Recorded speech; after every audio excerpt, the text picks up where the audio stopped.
Welcome to the Marshall News and Views Show. I'm Elaine Conyers, and my guest today is Rob Yant, who is the Director of Public Safety for Marshall, and so glad to have you here. We've had you on the show before, but we've got some real interesting news that's been going on now for quite a while, and that is the building of the Merit Center, and they had their grand opening last week. Yes, we did. And this is such an important addition to Marshall, and because it's a training center, which Rob will explain, but also the fact that that building of this Merit Center then contributes to the fact that Marshall is a regional center in southwest Minnesota, in fact, in this area that even goes into Iowa and South Dakota.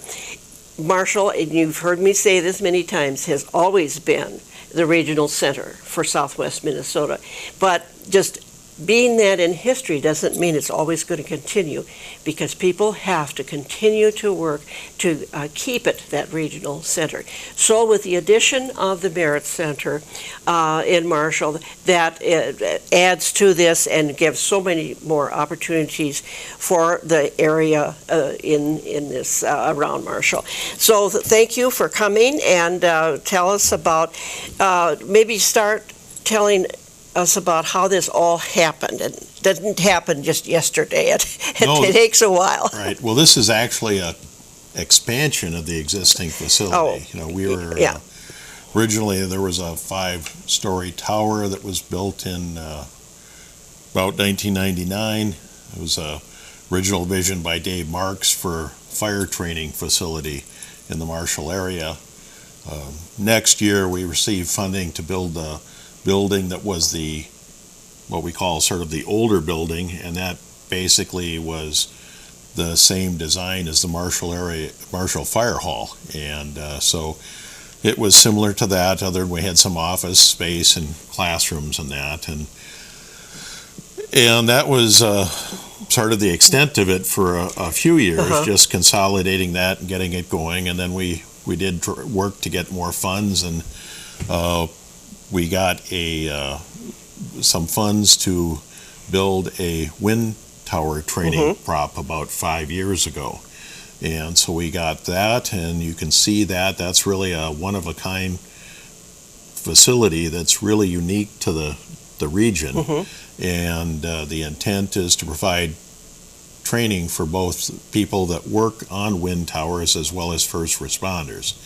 And so we have that. It's got no mechanical parts, but it's a great resource. The other thing that went with that was a prop to prepare responders for spills of then ethanol, but it's appropriate now dealing with the Bakken crude, because if there is a spill or a fire, some of the burn characteristics are the same. And so it's got basically the same as if it were a low-pressure rail car or an over-the-road trailer truck, in terms of the basic plumbing that it's got. And so those are things, we start working on those, and Fire Chief Mark Claith really took that project over and got it done. And it's something we ended up having to have a design and then an individual fabrication, just because we built such a detailed wind tower that frankly, we needed to have a less expensive prop. So that also arrived this winter and is there, and will be an exciting prop. But the main thing that's happened, thanks to the voters that agreed to fund the expansion of the Merit facility as a part of the sales and hospitality tax that was a part of what went to the hockey facility, the Red Baron Arena now, was that we've got funds to do an expansion. So that, and then we had $1 million from a previous award from the state for that expansion. So Wow. we added a number of things in the building, and probably the things people are most likely to see is two fairly large classrooms that are adjacent and can be opened up and have smart boards, state-of-the-art sound systems, and are available for training and even business meetings and so forth. And that's a nice feature. Another thing we did was built a room to accommodate the driver's ed simulators that have been out at what was the high school, and then the middle school for many years has now moved out, because the theme really for this has been safety, and training is a part of it. And so adding that, again, the driver's ed program as part of what's seated there is a good blending. And then we also added into our old classroom some really state-of-the-art props, and one is a professional driving simulator, so that whether it's someone that's learning to get a CDL, or for law enforcement for their professional training, or it can even be something that's integrated a little bit by by students as a part of their driver's ed. But it's a one-on-one unit that basically has three 55-inch monitors that really provide a really comprehensive driving experience, but in a safe environment. The other thing that's cited in that same room is a force simulator. And as we know from what's going on in the news, that police force has become very visible, and it's a difficult thing to train, where you find a balance between providing realistic training environments for officers, and yet safe ones. And so as part of the funding for this, we have installed a force simulator which has a shooting capability, and we've got basically a laser system that integrates into handguns and automatic handguns, and has very realistic graphics with over 500 different scenarios. And so it'll provide a wide range of officers' experiences, again, in a safe environment. And it'll also allow for other less lethal, such as taser or pepper spray, OC as it's called, and even batons, so that officers can go through the role playing on these, but where they can shoot or use a less lethal device, and there's no injury in that. I know we were on a tour out there. That was a while back, and I think I was the only woman in the group, and so they asked me if I wanted to do work at simulator, and I know I did not want to. Well, but it's a very we watched someone else do it, and it is so realistic, and it's an excellent way of training. Right. So it's something that's available, again, for those that do training, for those that have an audience that say would, obviously law enforcement would be a major part, but even on some it's sort of depending on what people put together in terms of doing the training. So anyhow, those are nice basic things, and they tie into the other big addition to the facility, which is across the street from the current facility, is the addition of a driving track or vehicle training center. And what we've got now is a 0.9 mile track that's basically designed the same as a two-lane county road, and that's because that's the environment that, whether it's police officers or driver's education students or people just in getting refresher training, that they're going to experience, difficult, where the more serious types of accidents can happen. Obviously, we can't build a freeway, and but it's county roads. And so it's the 0.9 mile track, and then also a large concrete pad, and it's larger than a football field. Yeah. Which, when you look at drawings, it's hard to imagine, but you know, when the architect superimposed a football field on it, and that this was much larger, it really gives you a little perspective. But that is now being used already for a variety of things. The motorcycle safety course, for instance, has moved from the parking lot of SMSU out there into a controlled environment. Minnesota West has a CDL driving program out there. They've also worked to provide what they call EVOC, and it's the course for law enforcement to do their training. And so that can meet most of the training needs. We are hoping to be able to expand the facility. We've gone to the legislature to seek additional funds to really build out the track to be even more effective in what it provides, but unfortunately didn't make it. But it would double the size of the track. It would have some more variety on the track, such as a little bit of curves and hills, and we would have what they call a skid pad, which is a big concrete pad that is for hard braking and turning, and then also in the winter could be frozen over to put ice on it and allow for training, which unfortunately we have here in Minnesota. And you'll also have some gravel road too, right? Yes, and actually that's something we can do individually now.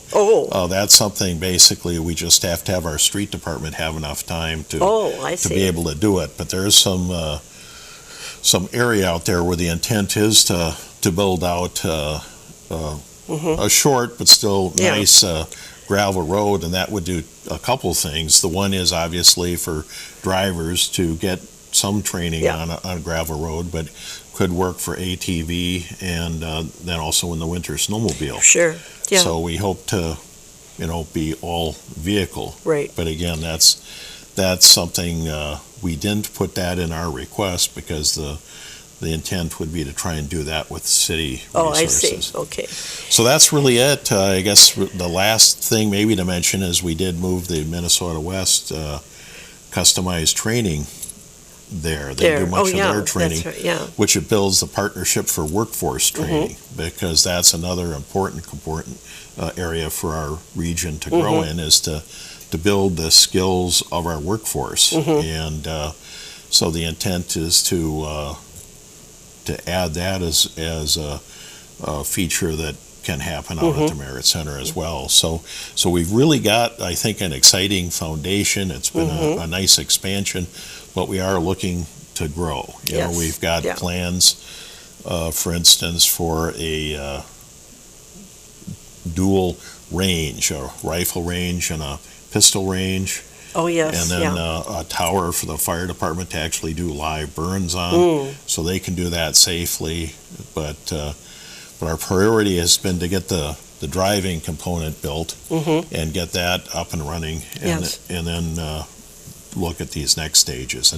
And beyond that, it depends on what the community and those involved can come up with visions for enriching it more. Sure. And you had a working committee that helped with planning all this too, right? Yes, we have, there is a merit commission, which is a city commission, but it's a little unique in that it has residents or people that are on it that aren't just city residents. And then they are also, instead of all of them being appointed by the council, some are appointed by business or users groups, such as the fire associations, the police chiefs association, and they appoint people to make recommendations in terms of use and development of it, as you said, so that it's effective. The worst thing would be if we build it and no one uses it. So the goal is to have a facility that meets the needs of those that would actually do training there. And then, since this is the only type of training center or merit center in the region, that means that there will be groups coming from all over southwest Minnesota, some to train their officers, their firemen, for the students taking everything. Our target audience is the area that mirrors Minnesota West area, which is 19 counties, the Southwest, West Central, and the corner of eastern South Dakota and northwest Iowa. But yes, it's going to vary a little bit with what the topic is. But you're probably not going to get a lot of whole fire departments coming, except to do some live bird. But it's going to be a specialty training for beyond much of Lyon County. Yeah. But it'll again for things in terms of policing. We've had people come for classes now from 2 hours away who come for some of the classes that have been offered this past year. And so again, it's sort of driven by what we can host. And again, it's an open campus, so if someone's doing training and interested in having that done there, the goal is to make it available for the region as a resource, whether it's another technical school or some other type of facility to come and to make use of it. Yeah, so it's going to it's been a busy place, but it's going to be even busier as time goes on, and they these different groups apply to come and have some training. Right. I'd really encourage people to take a look at the facility's website. Okay. And that's www.meritcenter.com. So it's www.meritcenter.com. And I believe we'll have that posted, but we've got information on that. And there's some brochures we've got and other information's available. And if someone has a question, they can call myself or others, and we are looking for it to be something that has a real impact, both in terms of the training that goes on there, and then also, as you said, the economic development by drawing people in to come and do training. Part of it is, our stuff tends to be a little bit more on the weekdays. So if we look at like the sports facility, a lot of what they're going to be doing is on weekends. That's right. So we think the two will complement each other. That's right, exactly. In areas like that. So it's exciting. It is. It really is. And you had a good turnout for the opening last week, and that was interesting. There was some bus tours that took people around and on that roadway and all that. We think that on this channel they'll be able to see some features of what the various activities at the facility are and what went on at that event. And we got some real good comments from, as you said, Western Community Action provided a bus for us to let residents and guests come and actually ride around the track, and some of the activities such as the motorcycle training and the backing and driving or turning and that done for CDL training were going on, and as well as a squad car was out there showing some of what would go on with an actual training.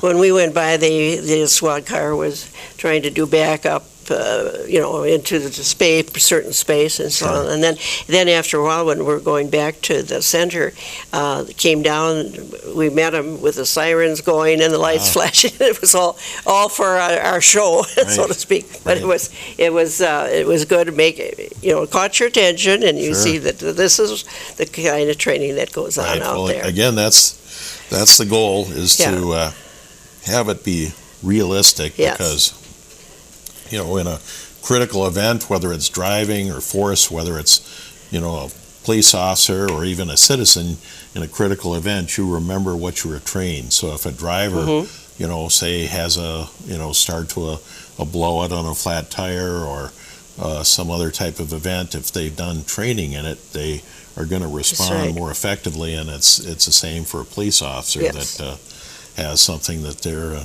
critical event. They're going to respond like they were trained. So So we want to have as good a training as we can make possible. And Merit Center is really helping us take that to a higher level. That's great. And we think back, for kids who are learning to drive before they take their driver's test, they used to go out to the SMSU parking lot and try to do some maneuvers out there and figure out how to drive a car. Sure. Right? And now they've got a sophisticated place to do this. And we hope to expand it. There's things that they've got that can put a car on that will simulate a blowout on a tire or a loss of control, and that's not terribly expensive. So that's the sort of thing we're going to look for some funding for. And again, where we're at now is a stage, and we hope to keep growing. Like I said, especially if we can, convince the legislature to fund our project, that'll really help complete the track build out and the vehicle driving center be even better than it is now. When you look way out into the future, what other types of things do you think might be considered to be trained? Well, it really just depends on what your imagination is. We parallel with what's going on in terms of the technical colleges or the community, but we try not to duplicate it. And so, again, the real focus is a little different in terms of safety, workforce training, some things like that. Like I said, the most immediate is some shooting and burning for public safety. Then beyond that, it's just probably more, you could get into IT, for instance, with getting into some things in terms of, what can be done, in terms of communications. We've talked about, for instance, dispatcher training. Right now, dispatchers either learn in their current dispatch center or have to go to outside the area for that. We could easily add a small dispatch setup there, with the addition of, probably even our conference room, and have that so that the dispatchers could get training and not have to leave the region. And then it would also be available, for us in terms of emergency operations too. So there's different uses. Like I said, dispatcher training and radio training would be one.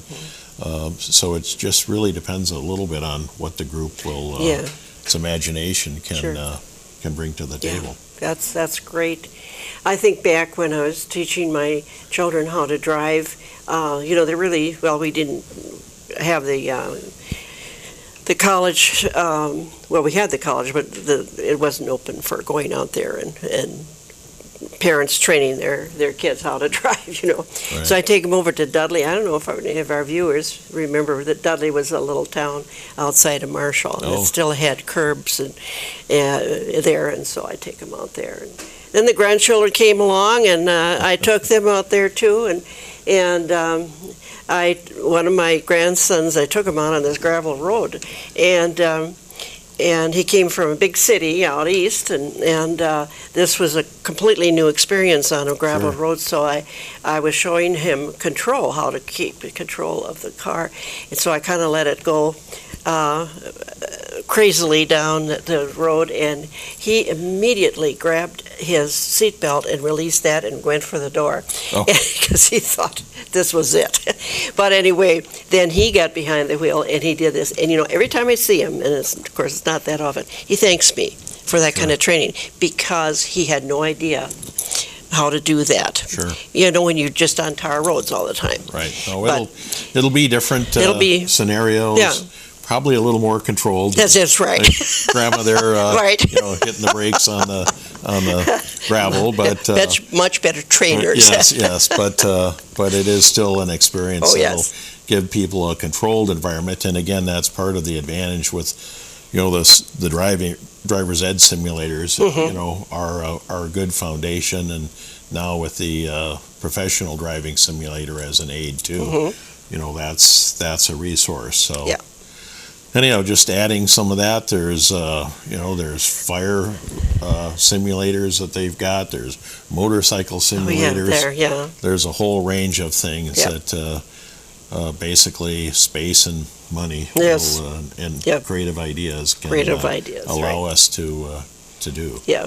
Well, it's marvelous. Your leadership in Marshall with your creative ideas and knowing how to get things done and then making it happen. It's really been an addition to our community and to our region. Well, thank you. But this, as you mentioned earlier, this certainly isn't just me. We've had a big group from city staff to work on this, to our merit commissioners, to other volunteers that have helped our firefighters on some of the projects like the ethanol prop and Minnesota West, and some of the wind tower people for that. That's right. So it's a process to bring people together and sort of build on pulling different ideas together. Yeah, that's right. And you have to have a leader, and that's what you have supplied yourself. So we appreciate all your work. Thank you. And we'll certainly have you back. Thank you. Bye now.